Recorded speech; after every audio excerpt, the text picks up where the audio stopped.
Explanation of broader meanings of agriculture, the oasis theory and the river valleys theory.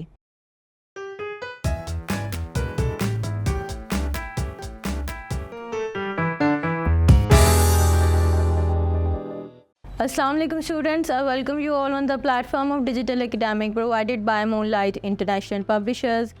آج students ہم discuss کریں گے اپنا next chapter start کریں گے ایگریکلچر، اس کے بارے میں اسٹڈی کریں گے ان ڈیٹیل، ایگریکلچر کی ٹائپ اسٹڈی کریں گے، ایگریکلچر کی تھیوری اسٹڈی کریں گے.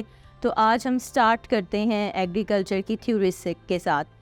سب سے پہلے میں اپنا لیکچر اسٹارٹ اس چیز سے کروں گی کہ انسان نے جب اس دنیا میں زندگی گزارنی شروع کی تو سب سے امپورٹنٹ چیز جو انسان کے لیے تھی وہ تھی خوراک، فوڈ، جو اس نے کھانا تھا اور وہ کھا کے ہی انسان زندہ رہ سکتا تھا.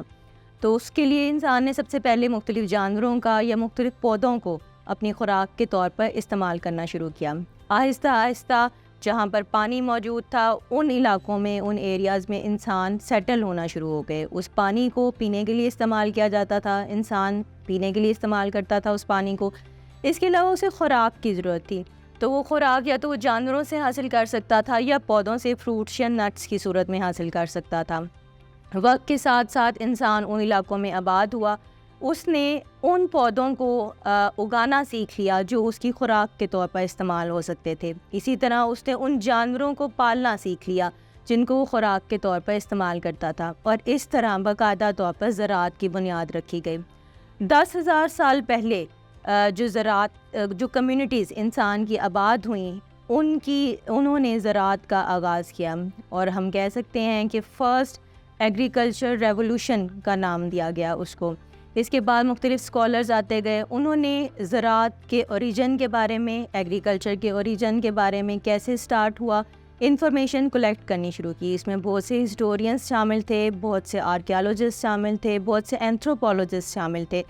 ان سائنٹسٹ نے، ان لوگوں نے زراعت کے بارے میں، ایگریکلچر کے بارے میں ڈیٹا اکٹھا کرنا شروع کیا. وہ انفارمیشن اکٹھی کی اور ان انفارمیشن کی بنیاد پر انہوں نے تھیوریز پیش کیں. اب میں نے یہاں پہ 3 ٹرمز یوز کی ہیں، آرکیالوجسٹ، ہسٹورینس اینڈ اینتھروپولوجسٹ. اب ان میں ڈفرینس کیا ہے؟ آرکیالوجسٹ ایکچولی وہ انسان یا وہ سائنٹسٹ ہوتے ہیں، وہ لوگ ہوتے ہیں جو ڈگ کرتے ہیں، زمین کھودتے ہیں اور انسان کے ریمینز کو اسٹڈی کر کے اس کی انفارمیشن کلیکٹ کرتے ہیں. اگر ہم ہسٹورینس کی بات کریں تو ہسٹورینس تاریخ کو پڑھتے ہیں اور اس کو ریٹن فارم میں لے کے آتے ہیں. اگر ہم اینتھروپولوجسٹ کی بات کریں تو یہ ہیومینٹی کو اسٹڈی کرتے ہیں، ہیومن اسپیکٹس کو اسٹڈی کرتے ہیں. تو اس طرح کے ڈفرینٹ اسکالرس نے مل کے زراعت کا اوریجن ڈسکور کیا، اور اس کے بعد انہوں نے تھیوریز پیش کی ایگریکلچر کے بارے میں. تو ہم کہہ سکتے ہیں کہ بیسیکلی ایگریکلچر کی 2 تھیوریز ہیں جس کو ہم کہتے ہیں اویسس تھیوری اور the river valleys theory. Oasis theory کیا ہے؟ اویسس ایکچولی فرٹائل ایریا ہے، وہ گرین فرٹائل ایریا ہے جو کسی ایریڈ زون میں پیدا ہو جاتا ہے قدرتی طور پر. ایریڈ زون جیسے خشک علاقے ہیں لیکن اس میں ایک گرین فرٹائل ایریا پیدا ہو گیا، اس کو اویسس کہتے ہیں، اور وہاں پانی موجود ہوتا ہے. تو اویسس تھیوری کس طرح، اس کی بیسک کیا ہے وہ میں یہ بتاتی ہے کہ دنیا میں اویسس پیدا ہوئے. وہ کیسے پیدا ہوئے کہ کلائمیٹک چینجز ہوئیں، گلیشیئر کی جو آئس تھی وہ میلٹ ہوئی اور ایریڈ زون میں آ کے انہوں نے اویسس بلڈ کر دیے.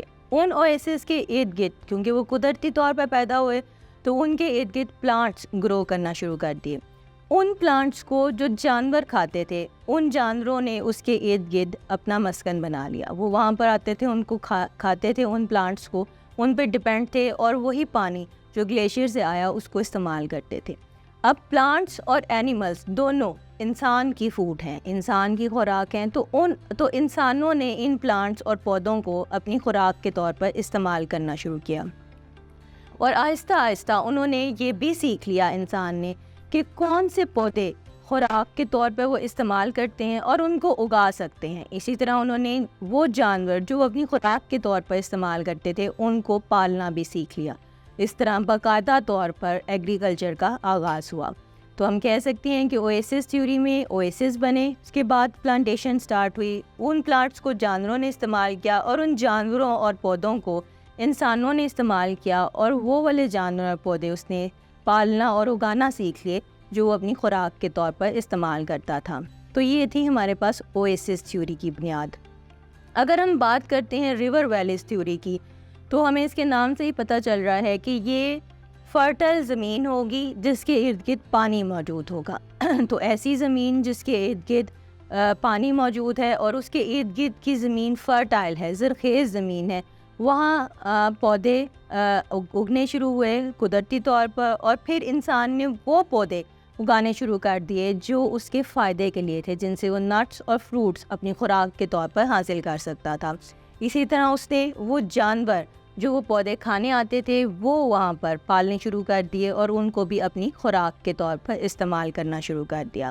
ہوپفلی اسٹوڈنٹس آپ کو سمجھ آیا ہوگا کہ زراعت یا ایگریکلچر کی سٹارٹنگ کیسے ہوئی اور کن بیسس پر ہم ان کو 2 تھیوریز میں ڈیوائڈ کرتے ہیں. انشاءاللہ نیکسٹ لیکچر میں نیکسٹ انفارمیشن کے ساتھ. اللہ حافظ.